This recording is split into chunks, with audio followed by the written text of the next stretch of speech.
you need to be more aggressive in your offers. So in other words, the goal, if you want to succeed in 2026, is selling your deals in 1 or 2 months. So I'm excited about 2026. I'm very optimistic. You know, this business is whatever you make it. I never believed in the concept of being a self-made man, right? It's a little too much dependent on just us. I believe that God helps us. If any success that we've ever had, it's because of God and His help and the gifts that He's given to us. So we aren't chiseling out our own statue, but in a certain sense, you know, we are what we make it to be, right? But anyway, what I'm trying to say is I'm excited about 2026.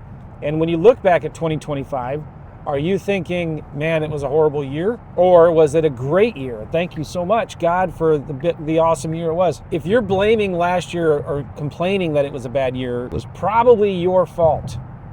Okay? And I wanted to just do a quick little podcast here talking about what my plans are for 2026 going forward. And I'm kind of doing it for 2 reasons, but one of the main reasons is I want you guys to hold me accountable for what I'm saying that I'm going to be doing in 2026. And the other reason I'm doing it is I'm hoping it inspires some of you guys to aim higher, to try to be more aggressive with your real estate goals. Real good book I'm reading right now for the second time is The Science of Scaling. And in that book, he talks about setting impossible goals and impossible time frames, setting out a floor for what you want to stop doing, and then looking at your ceiling of what you're going to be focusing on like a laser. Focus will make you rich, and shiny objects and chasing too many things will make you go blind, right? What I'm going to be focusing on is twofold in 2026. Number one, I'm not going to tell you the specific revenue goals that I have because, you know, I admit if you're brand new to the business, you've never done deals before, that might seem like, oh, there's no way. But I'll tell you in general terms, my goal is to triple the revenue on the coaching side of my business. So we do coaching services, software, done-for-you marketing. We have my Dirt Flippers course. We do lending on deals with students, and we partner on deals with people in the community. So that business, I want to triple in 2026, which is very doable. I feel good about that. But then on the deal side of my business, the thing that I specifically wanted to talk about, and the thing that I want you guys to hold me accountable to, I really want to ramp that business up. I'm hiring an acquisitions manager full-time in the next 1 to 2 weeks. And so we're going to be ramping up our marketing. We're going to be my goal is to send about 3,000 postcards a week, which is about 12,000 postcards a month, which should get us pretty good numbers there as well. Now, a lot of you guys, you might like, I can't even send 100 postcards a week, and you're talking about sending 3,000 postcards a week. Well, you've got to have a team in place to do that, right? And I do, except for the acquisitions manager piece. So I might need 1 or 2 guys. We'll see how it goes. But I'm going to be sending, there's different kinds of postcards you can send. You can send postcards that get a lot of phone calls that maybe aren't very qualified seller leads, or you can send postcards that are more real clear on what you want to do. So we're going to be sending the postcards that are more clear on like, hey, do you want to sell your land? Give us a call. Instead of the more, I call it the third notice postcard, or there's other postcards that you can send that basically don't tell them why you're sending the postcard. It's just, hey, it's important we talk to you about your 2-acre lot in XYZ County. Call me right away. It's important. So those kinds of postcards will get more calls, but not as many qualified calls, right? So if I'm going to be sending 3,000 postcards a week, and I'm going to be having an acquisitions manager full-time handling those leads, just one, those better be more pre-qualified leads that come in. Does that make sense? We should be getting about 2% response rates. So if I'm sending 3,000 a week, we should be getting 50 to 60 calls a week, which is a good number to shoot for if you want to make the targets that we've got on our site. So my minimum profit target on each deal is going to be $10,000. We're just going to be wholesaling everything for the most part. I might be selling some deals on owner financing. I don't know yet. But I want to be just wholesaling everything. We're going to be shooting for a minimum target of 10 grand, a minimum of 4 deals a month. We should be doing more than that, but I feel conservatively we should be doing 4 deals a month. We're going to be focusing in on areas where there's a lot of activity. So we're going to be looking back the last 90 days. Where are the buyers buying in these markets, and what are they buying? So I'm not going to be targeting deals where we'll be making a minimum of $20,000 or $30,000 profit. We're not going to be targeting properties that are just larger subdivides or entitlements, or we're going to be targeting wherever the demand is. Where are people in the recent past 90 days or so, where are they buying land right now, and what are they buying? And that's where we're going to target. I want you to keep me accountable for these goals, and I'm going to be updating you all more. I'm going to be also creating more content on my YouTube channel, on this podcast, of how things are doing.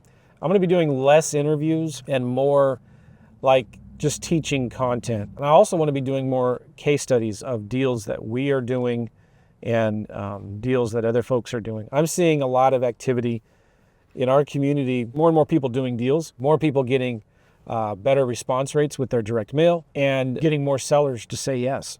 The tricky part is this, because this is what my prediction is for 26, and then we'll wrap this up. My prediction for 26 is you're going to see a lot more motivated sellers responding to your mail than last year and the year before. So you're going to be seeing more people calling on your mail. Well, one of the reasons for that is there's a lot less competition. There are less wholesalers now in the market. It's not as sexy as it was 3, 4, 5 years ago. Fewer competitors, fewer wholesalers, houses and land. And the sellers are getting more motivated because the market is softening up. They need the cash. That's a great thing about land. Sellers just don't care. They're not as attached to the land. And because there's less people reaching out to them, you're going to get a higher response rate. But also this, whether there are a few buyers or not, I don't know. And I kind of don't care right now. Fewer buyers buying land right now, I don't care, because I'm just going wherever the buyers are. And if you see the buyers in a certain part of the country, then drill down to the state, drill down to the county, drill down to the zip code. And you want to make sure you're targeting the specific kinds of properties that these buyers want.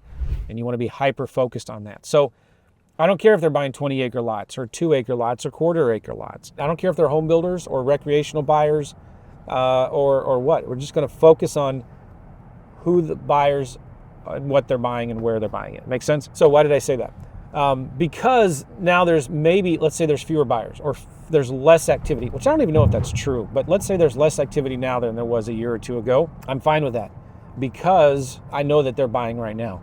And you need to be more aggressive and conservative in your offers. So in other words, if a year ago, properties were selling for $50,000 an acre, let's say, you need to be selling your properties today at $40,000 an acre, $45,000 an acre. So if you see everything is selling, all of these quarter-acre lots are selling right now for $30,000, when you're making your offers, you need to be thinking of, all right, I'm going to sell this deal for $28,000.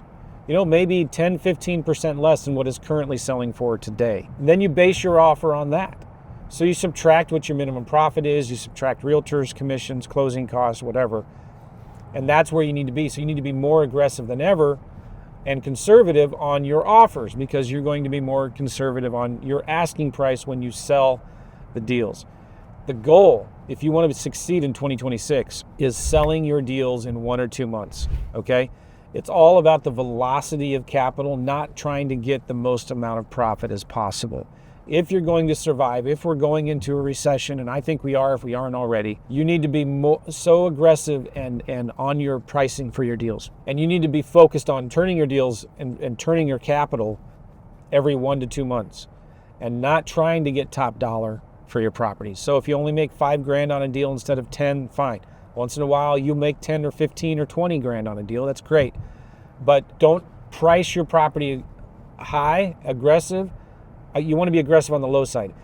And so what I see a lot of mistakes that people make is, if a property will sell for 40 to 50 grand, they say, all right, well, I'm going to sell it. I'm going to price it at 50 and then drop the price if I can't sell it. Don't do that. You want to start it aggressively from the beginning. When you first put it on the market, you want to sell that deal fast. That's your recipe and the key to success. So, hey, listen, do you want to do this ride, this journey with me? Come on in the car with me. Sit right here. Let's go. Let's do some deals. Let's make 2026 the biggest, best year ever. And if you want to ride along with me, just keep on joining me on these podcasts, on these videos. Appreciate you guys. And we'll see you later. Take care.